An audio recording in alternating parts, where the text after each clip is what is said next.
Grand Littoral TV, bonjour à toutes et à tous, bienvenue en ce vendredi 21 septembre, nouvelle édition du journal de la rédaction.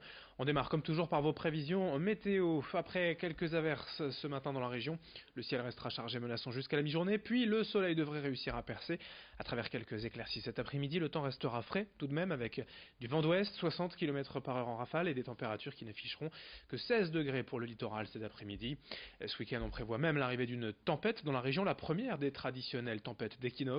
Du vent donc attendu pour la fin de semaine et surtout ce dimanche. Les explications détaillées d'un prévisionniste de la chaîne Météo. Nous avons retrouvé depuis le début de la semaine la circulation des dépressions sur les îles britanniques, puisque là-haut il y a déjà eu 2 tempêtes. Et puis nous avons déjà senti le vent également sur nos régions septentrionales en cette fin de semaine. Une 4e dépression va donc passer sur les îles britanniques dimanche. Elle va circuler de l'Irlande à l'Angleterre vers la mer du Nord, une trajectoire classique d'ouest en est. Et cette dépression risque d'être un petit peu creusée avec une basse pression atmosphérique, surtout en filant vers la mer du Nord. Ça veut dire que dimanche, tout au long de la journée, on aura des vents forts le long des côtes de la Manche, plus forts à nouveau au nord de la Seine et en particulier sur la côte d'Opale et sur la mer du Nord. Ça veut dire que les 2 départements du Nord et du Pas-de-Calais seront les départements français les plus exposés à ces vents forts car au plus proche du cœur de la dépression qui va passer en mer du Nord. On risque d'avoir des rafales entre 80 et 100 km/h dans les terres au nord de la Somme et 100 voire 110 en pointe vers les 2 caps, Cap Griné et Blanc-Nez. Donc on va frôler le seuil de la tempête, mais plus généralement dans les terres il s'agira tout simplement d'un coup de vent, mais ce sera quand même le premier coup de vent significatif de cette saison automnale. À Dunkerque, les associations Zéro Déchet et la Fabrique Verte ont organisé cette semaine un apéro Zéro Déchet à la Maison de l'Environnement. L'objectif était de faire découvrir le guide qu'ils ont récemment créé, un livret d'une dizaine de pages téléchargeable sur Facebook et la page Groupe Zéro Déchet Dunkerque. Dans ce guide divisé en plusieurs thèmes, on apprend par exemple des astuces afin de réduire facilement sa production de déchets au quotidien. Il y a aussi des adresses de magasins vendant en vrac ou encore des recettes de cuisine permettant d'utiliser ces restes.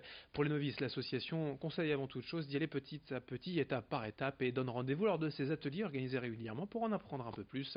Toutes les infos encore une fois sur la page Facebook Explications au micro de Corentin Escaillé. Ça peut être environnemental, ça peut être environnemental et économique, ça peut vraiment être parce qu'on se soucie des produits chimiques qui peuvent être aussi bien dans les produits d'hygiène que dans les produits pour laver le sol ou les produits ménagers.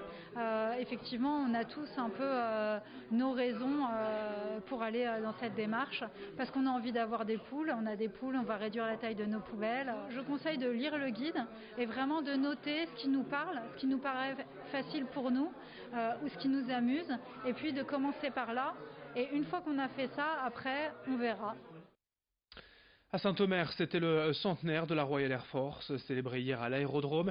C'est en effet ici même, durant la Première Guerre mondiale de 1914 à 1918, que l'armée britannique a progressivement structuré cet escadron de légende, passant de 60 à 3500 avions en 4 ans.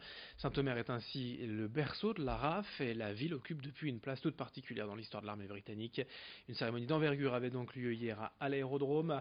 À cette occasion, on écoute quelques mots du maire de Saint-Omer, François de Coster. Ce 20 septembre, ici, sur l'aérodrome des Bruyères, je veux croire que 2 pays et 2 peuples célèbrent leur histoire partagée. Votre présence, Madame la Ministre, mon général, Monsieur le député, rappelle avec force que la France n'a pas oublié ce qu'elle devait à la Royal Air Force. Dans l'actualité régionale également, c'est une rentrée chargée, voire tendue pour l'Automobile Club du Nord, avec plusieurs dossiers à évoquer, notamment la hausse du prix des carburants, les premiers effets des limitations à 80 km/h sur route secondaire, ou encore le sanction du refus de priorité au passage piéton qui passe ainsi de 4 à 6 points. Ce qui fâche surtout Marc Janssou, c'est la hausse des taxes carburant, une augmentation assumée cette semaine par le Premier ministre Édouard Philippe. Mais selon le président de l'Auto Club du Nord, l'UE vient d'instaurer un prix plancher pour les taxes et la France l'a doublé, ce qui nous placerait en tête en Europe des taxes carburant.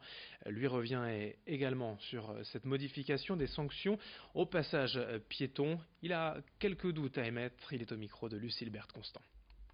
Alors ça aussi, ça promet quelques belles bagarres juridiques parce que, bon, je roule beaucoup, vous savez, souvent les piétons, notamment le nez collé sur leur smartphone, on en voit ça tous les jours, et qui vous traversent devant le capot sans regarder ni à droite ni à gauche.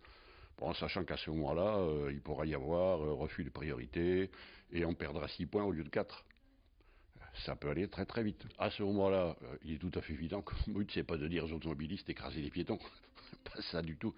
Mais il va y avoir un moment d'ajustement pour savoir qu'est-ce qu'on entend par refus de priorité. C'est à quelle distance, quel est le comportement du piéton, en sachant qu'il y a un vieux texte de loi qui donne toujours raison au piéton, même quand il a tort.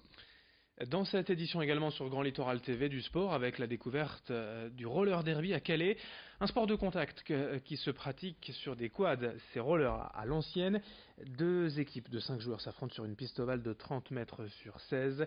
Régulièrement, des journées d'initiation sont organisées par le roller derby calaisie à la salle Vadé de Calais. Et des entraînements sont programmés aussi plusieurs fois par semaine. Cet été, 5 membres du club calaisien se sont envolés d'ailleurs pour les États-Unis pour disputer la Coupe du Monde Junior au sein de la Team Europe. Et s'il s'agit plutôt d'un sport féminin à l'origine, il est aujourd'hui pratiqué par tous. Présentation au micro de Marine Kijek.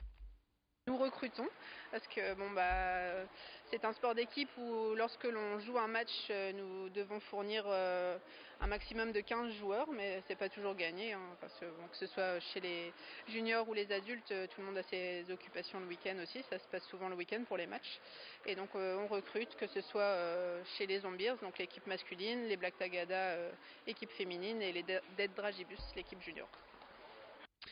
Le sport, c'est aussi le football. La belle victoire de l'USBCO hier soir en match avancé de national, 4-0 à domicile face à Avranches. Une victoire qui permet aux Boulonnais de prendre la place de leader provisoire au classement avant les autres rencontres ce soir, notamment le déplacement de Dunkerque à Quevilly. En basket, c'est la reprise ce soir de la Pro, la Jeep Elite. Gravelines reçoit Nanterre à 20h à Sportica, tandis que le Portel jouera demain soir à Boulazac et également à 20h. Fin de cette édition, merci à vous de l'avoir suivi, merci de votre fidélité. Dans un instant, vos prévisions météo, puis d'autres infos, d'autres images dès le prochain quart d'heure, dans moins de 8 minutes. L'info continue ensemble sur Grand Littoral TV.